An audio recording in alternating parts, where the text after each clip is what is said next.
Well, what a World Cup this is turning out to be, from records being shattered to some of the biggest upsets in the competition's history.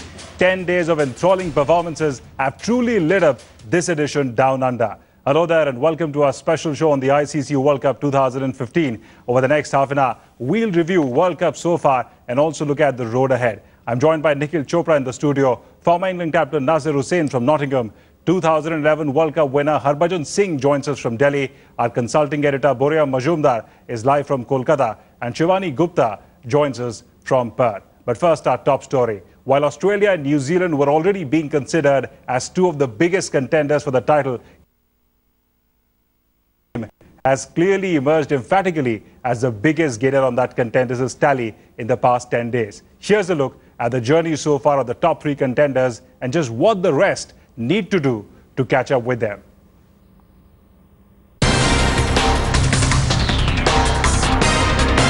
The 2015 World Cup has opened to a blockbuster response. Some incredible wins, some memorable knocks. Some records shattered and of course some shockers. 10 days into cricket's biggest extravaganza, we look at the teams that have emerged favourites to win the cup that matters.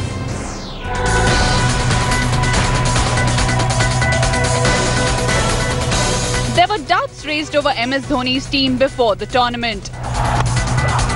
But Team India have come out all guns blazing, playing like a champion and making even the best teams look ordinary. Dhoni's team looked flawless against South Africa as they battered them by 130 runs. I'm happy, but I'm not satisfied. I need the team to continue to do this. But as the tournament progresses, will they be able to sustain the intensity?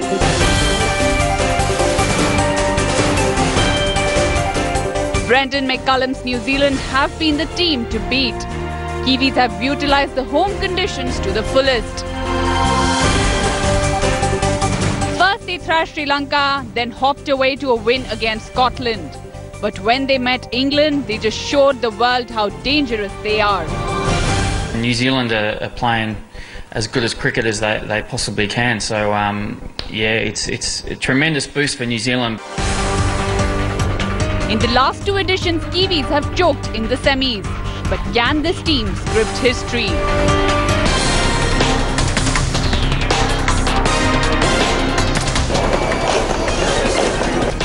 Australia had concerns of their own ahead of the cup, but they have come out as champions.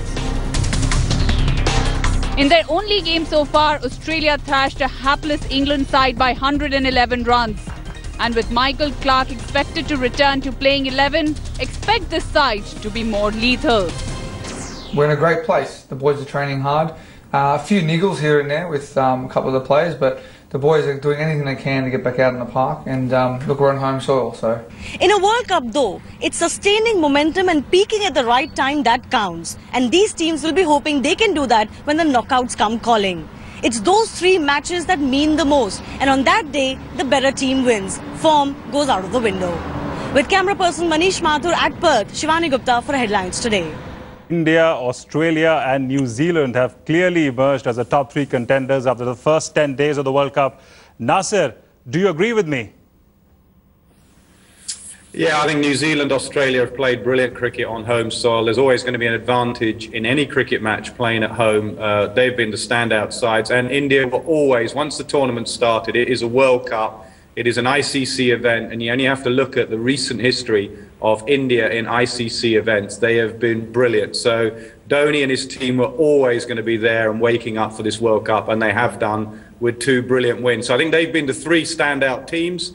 South Africa have had a quiet start, which is not bad for them. Often they peak a bit too early. So hopefully they've got their one bad performance out of the way against India, and they will get better now. And there are other sides that, you know, West Indies played good cricket today. England, albeit against Scotland. Sri Lanka haven't really got into the tournament yet. So it's building up nicely. But your last report was spot on. It's not what you do at the start that's important. It's peaking in those knockout games that are absolutely vital.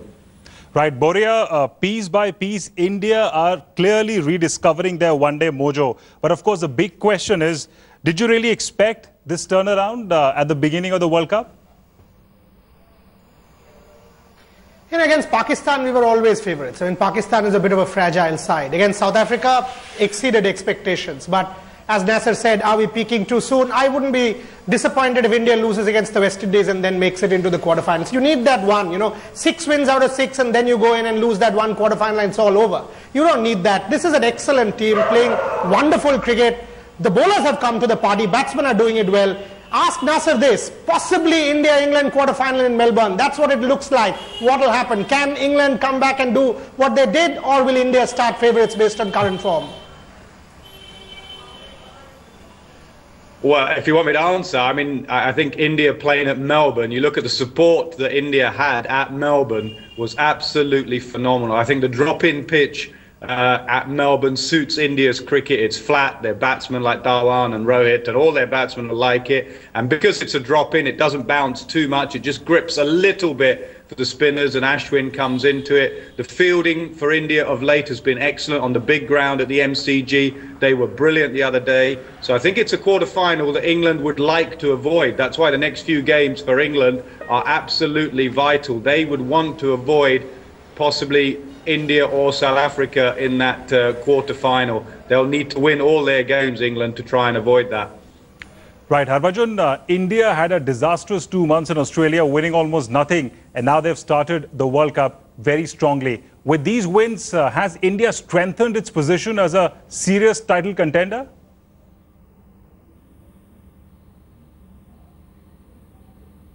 Well, obviously, last 2 games were fantastic for India, and that tour you are talking about is gone, and obviously that on that tour we didn't win anything, but of course in another way that tour helped us to become whatever we have become today and what we are playing. We got the idea of Australian conditions, and we know how to bat out there, and what is the right sort of total to defend.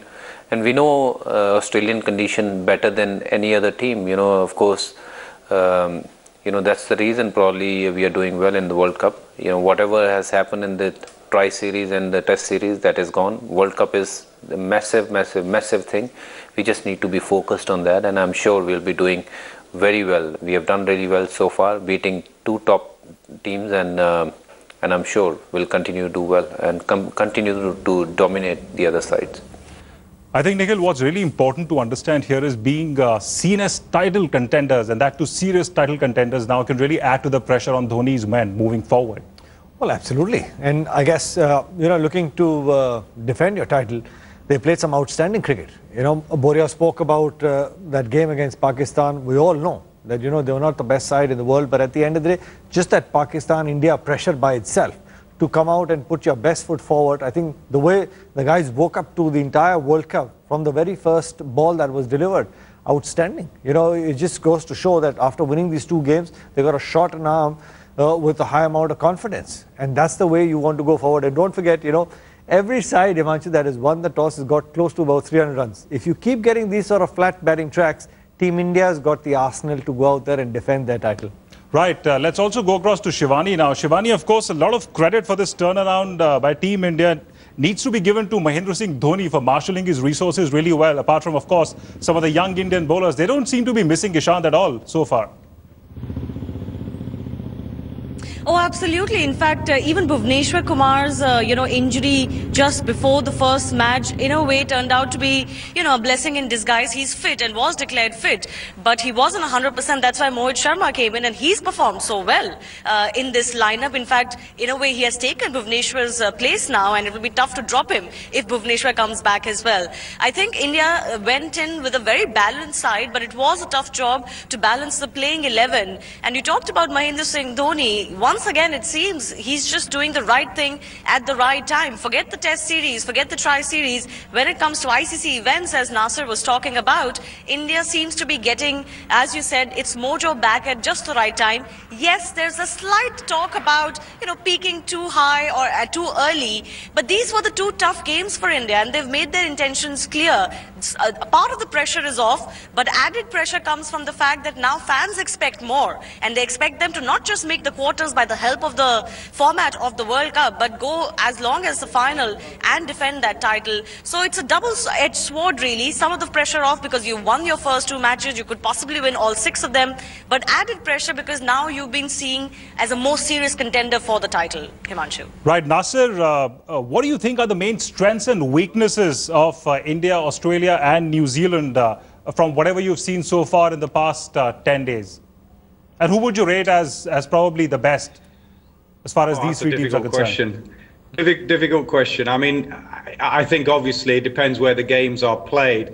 On good pitches, flat pitches, I think India's batting lineup really comes into it, and then Dhoni knows exactly what he's doing. He's got his spin variations. The young bowlers are bowling well, they're fielding well, they're ticking every box. It's when, if you get on a pitch that moves around, there's a bit of pace and bounce, like England bowled against India in Brisbane in the Tri-Series, for example. So it's if you get on a pitch, there's a little bit of pace and bounce. That's where the Indian batsmen have got to make sure that they post a score. It might not be 300, it might be 280, and maybe the spinners might not have as much of a role to play. So I think conditions are going to be vital. That's why in New Zealand, that's why they're playing fantastic cricket themselves at home. Ball swings around and you've got Bolt and Southee. Small grounds, you've got McCullum and Anderson that can just clear the boundary. I think Australia's strengths really come from they tick every single box. They've got a gun batting lineup. The only really thing is obviously Clark coming back into the side. How much cricket has he played? And they haven't played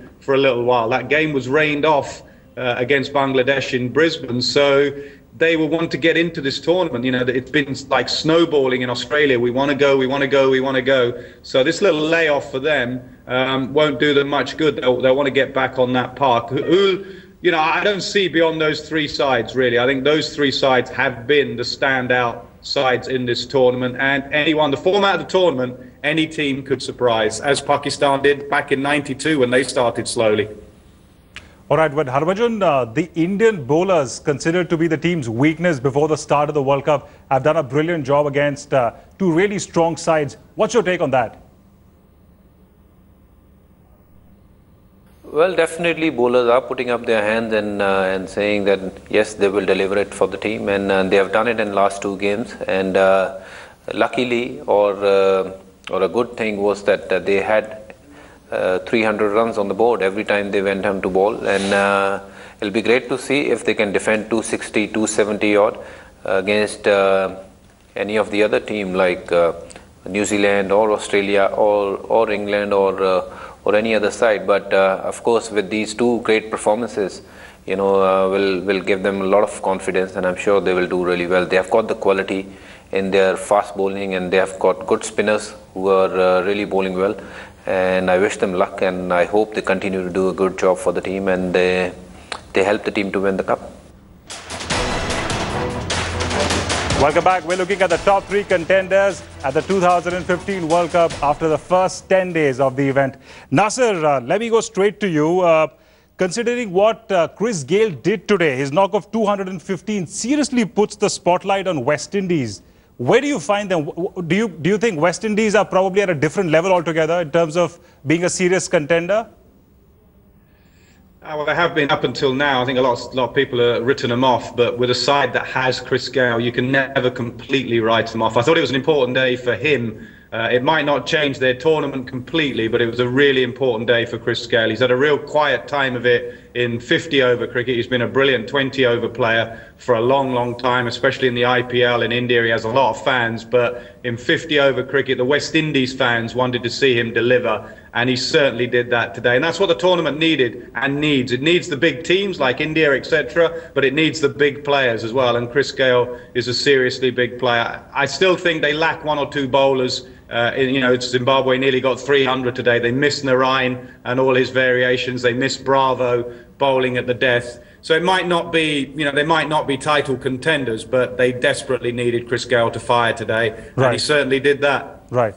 Right, Nikhil, can we expect a strong fight back now from West Indies, South Africa, England, Pakistan and Sri Lanka? Time is clearly running out for them. I guess South Africa was going to bounce back because they've got sheer quality in their side. West Indies, we've seen, you know, which side turns up to the game. Himanshu, they can really surprise quite a few. Pakistan, on the other hand, they don't have that kind of arsenal to really bounce back. And personally feeling, Sri Lanka is one side. that is very quiet, but most certainly will start making noises. You watch, as the tournament progresses, they'll make some noise. Right, Boria, of course, India now have games against the UAE, West Indies, Ireland and Zimbabwe coming up. Do you expect them to finish as the Pool B table toppers? I absolutely do, and I think it will be India versus England in Melbourne for the quarterfinals. So, and that's what worries me. I mean, 6 straight wins. Brian Lara took out South Africa in 1996. It's happened in the past. One bad game and, it's all gone. That shouldn't happen to India. I'm fairly sure India will top the group, and it might be either India, England or India, Sri Lanka for the quarterfinals. Right, Shivani, you've been following the teams closely in Australia. What's your prediction for the next 10 days? Will India, Australia and New Zealand consolidate their position, or will we see the emergence of a new contender out of nowhere? I do concur with Nikhil a bit that you can't count Sri Lanka out, especially with the conditions not being so alien to subcontinent nations. Sri Lanka has the quality in its lineup, and of course, it's this big swan song for 3 of their big batsmen. So we can expect something there. As far as India is concerned, I think the 2 games in Perth against UAE and West Indies are going to be maybe chances to consolidate momentum, even try a few things. But it's the games in New Zealand that will be really, really important for India. Very different conditions from here, and if they can prove to themselves that they can handle those conditions, maybe with the Stuart Binney coming in, etc., then that will give them immense confidence going into the quarterfinal stage, Himanshu. All right, well, thanks a lot everyone for joining us on this show. That's all we have on this show. News and updates continue on Headlines Today.